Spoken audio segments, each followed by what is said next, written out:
Suspendido ng 70 araw ang lisensya ng nag-viral na rider na nag-boat dance challenge habang nakatayo sa ibabaw ng kanyang motorsiklo sa gitna ng traffic. Ayon sa LTO, pinadalhan na rin ng show cause order ang rider na kinilalang si Mark Babiano. Nakatakda ang pagdinig sa August 20 pero pinasusumite ng LTO ang lisensya niya bago ang pagdinig.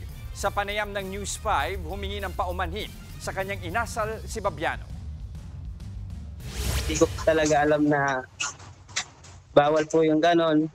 Tsaka hindi po ako sumayaw doon sa video, kinaklarify ko po. Nagsisinyas lang po ako.